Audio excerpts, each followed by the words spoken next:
브라운 대령 보고서라는 미 군정 보고서가 있습니다. 네, 제주도 활동 보고서. 예, 그것이 있는데 이것은 40일 동안 제주도에 있는 포로, 그러니까 산에 올라갔다가 귀순해서 내려온 그런 사람들 5,000명을 상대로 해서 신문한 결과고, 각 정보기관, 경찰 뭐 이런 데서 전부 조사해서 그 한 거에 보면은 남로당이 6만 내지 7만 명이다.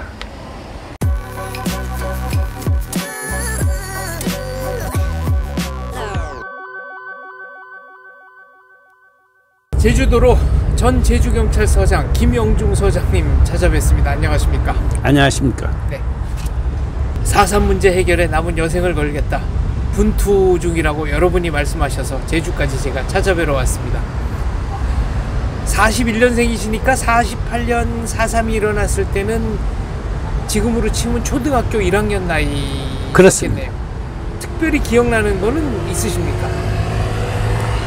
그 해안말로 소개했을 때 그 고생한 생각이 나고, 또 복귀해가지고 그 성땀을 쌓고 보초를 서는데 그 보초할 인력이 모자라니까 여자도 동원을 했습니다. 저희는 아버지가 일찍 돌아가셔가지고 어머니만 계셨는데 44세였거든요. 그러니까 여자만 동원할 수도 없고 하니까 늙은 할아버지도 동원했거든요. 송씨 할아버지하고 저희 어머니가 혼성이 돼가지고 5일에 한 번 정도로 기억을 합니다마는 그 밤에 나가서 보초를 섭니다. 그런데 저희 어머니는 그때 농사를 짓고 피곤하고, 또 그때만 해도 남녀 7세 부동석 이런 말도 있었거든요. 한데 제가 9살 때 그 무슨 생각인지는 모르지만은 어머니 대신 그 보초를 계속 나갔거든요. 그 밤중에 거길 나가면 금방 귀신이 나올 것 같고, 또 공비가 나올 것 같고, 상당히 그 밤새껏 그 공포했던 그런 기억이 납니다. 그때 당시는 그 순찰조가 있어가지고 잠자지 못하도록 하기 위한 순찰조도 있었는데 암호도 있었습니다. 그래서 암호를 주고받고 거의 전시와 그 마찬가지입니다. 그런데 어린애 저 같은 9살 난 놈이 가가지고 보초를 서는데 그게 무슨 도움이 되겠습니까마는, 그러나 어디서 그 공미가 들어왔다, 습격했다는 것만큼은 어떤 방법으로든지 알릴 수도 있지 않겠습니까? 그래서 그렇게 이제 하고, 순찰조가 이리 돌다가 저를 보면 어리게 고생한다 뭐 이렇게 해서 머리도 쓰다듬어 주고 그런 기억이 납니다. 서장님께서는 평생 제주도에서만 사셨습니까? 예, 여기서 나고 자라고 살았고 살고 있으며 앞으로도 여생을 여기서 마칠 겁니다. 그래서 4.3에 대해서는 다른 사람들이 할 수 없는 얘기를 많이 해주실 수 있는데, 잠깐 좀 부연 설명을 하자면, 산 중턱에 있는 마을들은 공비들이 언제든지 습격해서 점령을 하거나 또 물자를 약탈해 갈 수 있으니까 그런 마을들을 다 태워버리고 주민들을 다 해안가로 소개를 시켰다, 이런 말씀이시죠? 그렇죠. 작전상 우선 그 물자 공급을 차단해야 되고, 의신처를 차단해야 되고, 또 정보, 그러니까 공비와 여기에 있는 사람들이 그 정보 교환 이런 것을 차단하기 위해서 이제 해안 마을로 소개하도록 했습니다.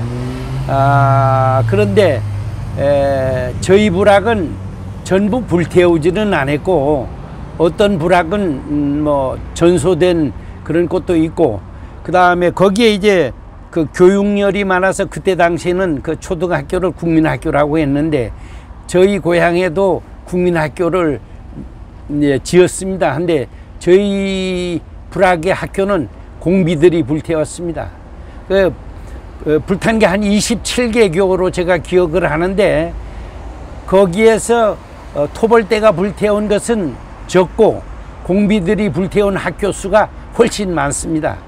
그런 것도 이 진압하는 군경이 거기 가서 주둔하는 거라든지 이런 걸 방지하기 위해서 그들이 그렇게 불질렀을 겁니다만은 제가 생각하기에 그 주민들이 정말 고생해서 지은 학교를 불태웠다는 것은 그것만 봐도 반란이지 않겠느냐, 그것이 민중항쟁이겠느냐, 저는 그렇게 생각합니다. 당시 공비들의 습격에 대비하기 위해서 마을 사람들이 마을 바깥에 그러니까 담처럼 생긴 성을 쌓았다는 기록도 있습니다. 그렇습니다. 그래서 제가 보초를 썼다고 그런 겁니다. 그러면 주민들이 다 나가서 자발적으로 성을 쌓은 겁니까? 예, 주민이 누가 쌓아줄 사람이 있겠습니까? 스스로 자기를 보호하기 위해서 물론 그 정부 시책에서 그렇게 했습니다마는 다 나가서 하면서 고생했죠. 그리고 성담을 쌓고 그걸 지키고 그랬습니다. 그런데 다른 마을과 연결되는 그런 주요한 길, 그런 데는 젊은이들이 보초를 서고, 길이 없는 중간중간에는 저희 어머니 같이 같이 한 송 할아버지와 같이 이렇게 보초를 선 거죠. 그러면 거의 전시 상황이었다고 봐야 하겠네요. 그럼요. 게리라전이죠, 뭐. 네. 그런데 이 4.3 주도자들이 양민 학살한 경우도 상당히 많지 않습니까? 그렇습니다. 4월 3일 날 당일 경찰관 10명, 그 다음에 선거관리위원 등 일반인 17명에서 합계 27명이 살해됐거든요. 그 27명 중에는 14살 난 딸, 10살 난 딸, 이런 어린애기도 잔인하게 살해당했습니다. 전체적으로 지금 정부 보고서에 나와 있는 공비들이 살해한 숫자는 1756명으로 제가 기억하고 있습니다. 독립운동가 이도종 목사를 생매장한 사건도 있고, 또 남원리에 거주하시던 정남국 씨 1916년생 예.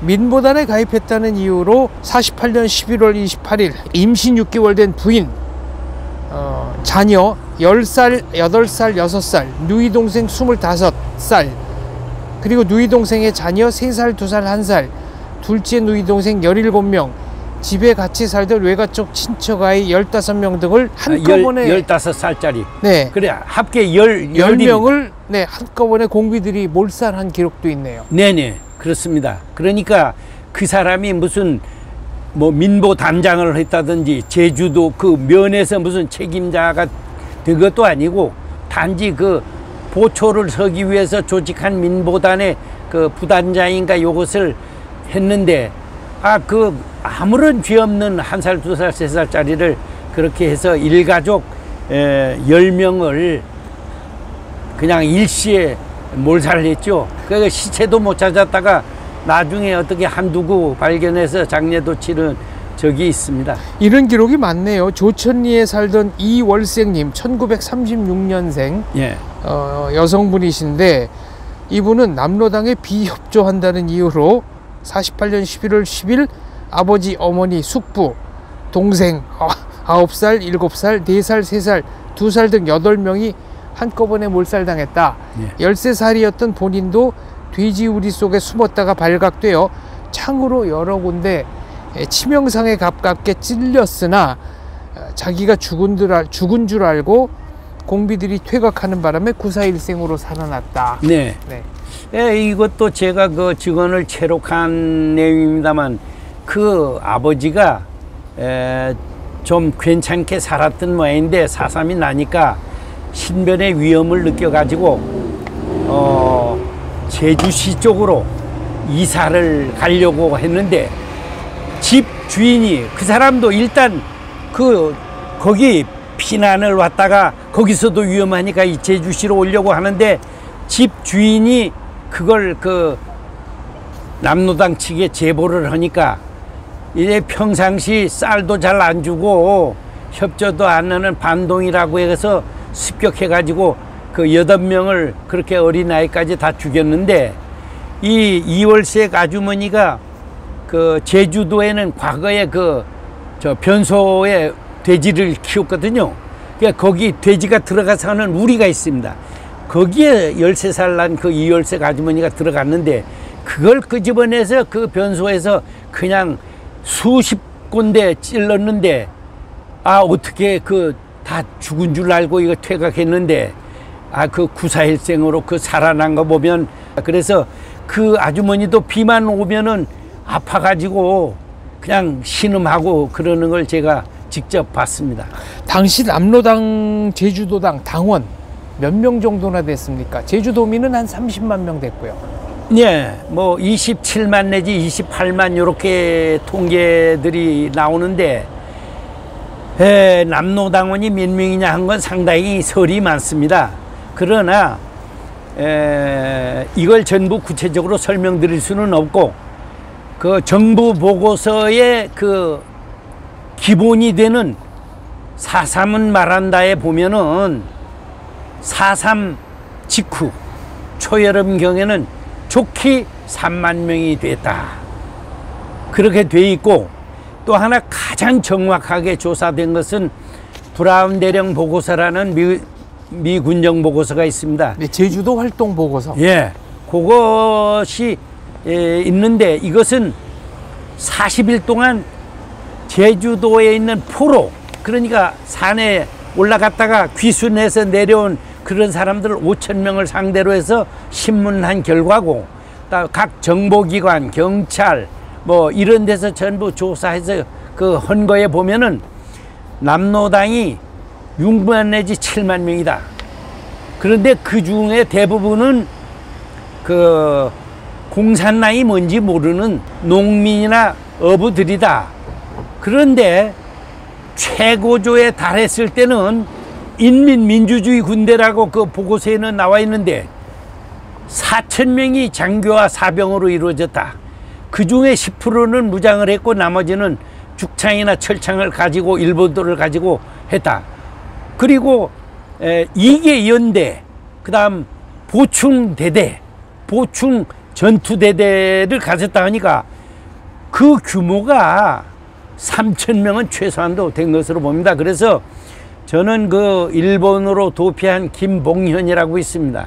그 사람이 쓴 책에도 3,000명이 열혈 무장대가 있었다 하니까 저는 3,000명은 제주도에서 좀 양심적으로 미안한 생각은 가져야 되지 않냐.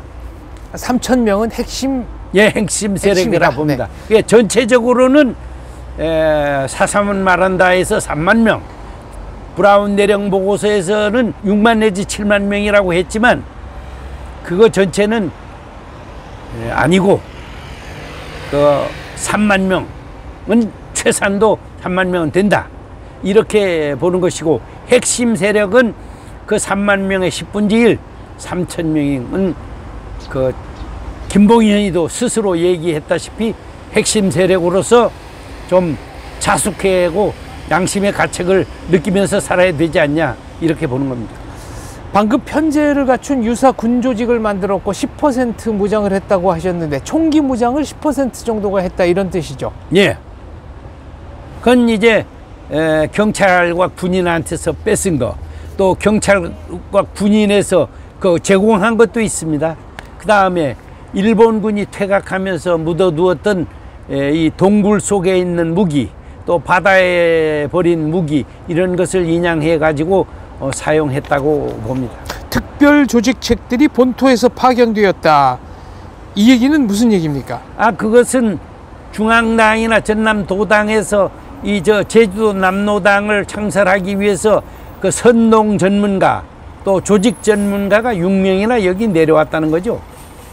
그 사람들이 그렇게 내려오니까 약 500 내지 700명이 공산주의가 뭐다 하는 것을 아는 젊은 사람들이 거기에 동조했다, 이런 것이 미군정 보고서에 나와 있습니다.